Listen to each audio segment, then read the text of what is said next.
Hey guys welcome back to my YouTube channel टीमय Odia blog. तो finally मु आज पनीर रेसिपी किसी नहीं आसी।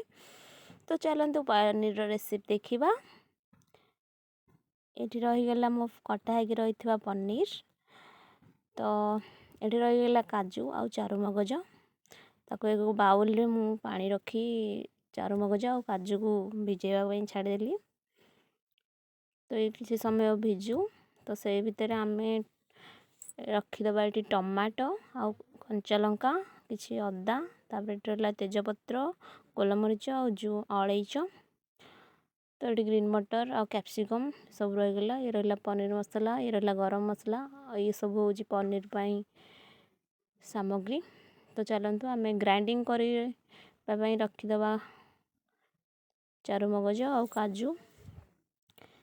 तो ग्राइंडिंग प्रोसेस आरंभ। पुणी ग्राइंडिंग प्रोसेस शेष। तो फाइनली अदा आ टमाटो कंचा लंका को आम ग्राइंडिंग करदबा। तो आर पेस्ट आम बन के रखीदबा। तापर आम ये गैस रे बसई करेई और करेई आमर गरम होगी तेल पड़ा आरंभ। तेल पाचिगला पनीर तो बहुत स्पीड रे पनीर आमर ब्राउन कलर हो गला। तो पनीर को जल्दी जल्दी काढ़ी गोटे बाउल रे पानी रखिकी ताको भिजेई छाड़दबा भिजेवाई।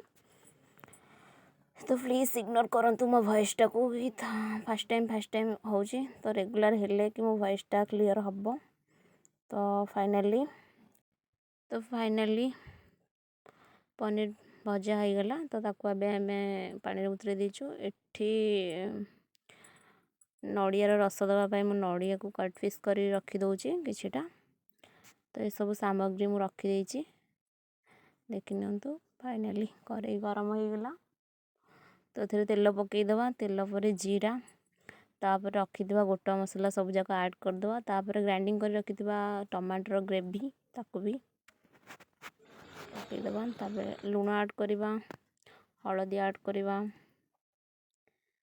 सब ऐड करके भल भाव ताको मिक्स करदबा। तो मसला रो तेल छाड़ला पर्यंत आम या छाड़दबा। तो ये नानी ग्राइंडिंग करके आनी रखीदे नड़ियार रस। तो फाइनली तेल छाड़ी छाड़ी आसला मुझे पनीर मसला ऐड करदेली।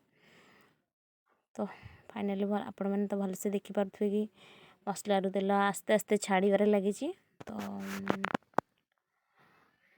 बहुत भल भाव छाड़गला आम ऐड करा काजू और चारुमगज पेस्ट। तो सब को ऐड करला आम भल से मिक्स करदबा। तो ये आमर भल भाव मिक्स हो गला। तो किसी समय अपेक्षा करिया। तापर ग्रीन मटर आउ कैप्सिकम ऐड करुँची। तो पानी ढाली या किसी समय सिझापी छाड़देली। तो एथुरु भी तेल छाड़ला आम पानी ऐड करवा। तो फाइनली देखिपे कि मो ग्रेवीटा बहुत भल से प्रिपेयर हो जाइए। तो एबे आम ए पानी भी ऐड करवा टाइम हो गला। तथापि बहुत समय आगु कषिया रखीदे। तो फाइनली मो ग्रेवी पूरा प्रिपेयर हो गला। एबे मु एथिरे पानी ऐड करी। तो फाइनली पानी भी ऐड हो गला।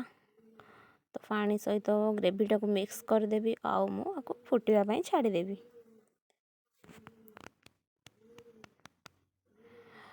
तो ग्रेवीटा फुटवा पर्यंत वेट करी। तापर मु पनीर ये ऐड कर देइछि।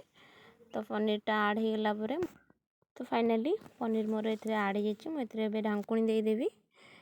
तो किसी समय पर मु ढांकुणी काढ़ी तो फुटवा समय हो गला भलसे भी फुटी सारा मुझे मसला ऐड करी पनीर मसला। तो पनीर मसला ऐड कला किसी समय पर। तो लास्ट मोमेंट को मुझे ढाड़ी कि नड़ियार रस जोटा कि मुझे रखी थी। तो फाइनली आम नड़ियार रसटा ऐड हो सारी।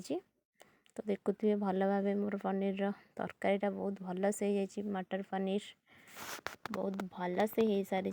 आ खाइबा भी बहुत टेस्टी हो भावुँ। तो एबे मुझे गरम मसला ऐड करके तो फाइनली ऐड हो गला मोर ए गरम मसला। तो एबे जल्दी जल्दी ऐड करके ये सब को नहीं जल्दी खाइबार लगी पड़ी। तो फाइनली आमर खाଇବା रेडी। तो गुरुवार स्पेशल खाइबा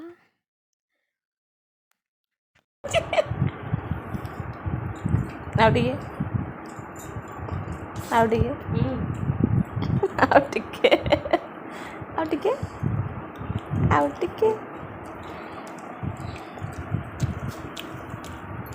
ये देखो महात्मा मुंडिया को भेंडी आवर तो ये स्टाइल है ये को स्टाइल में तो बुझबानी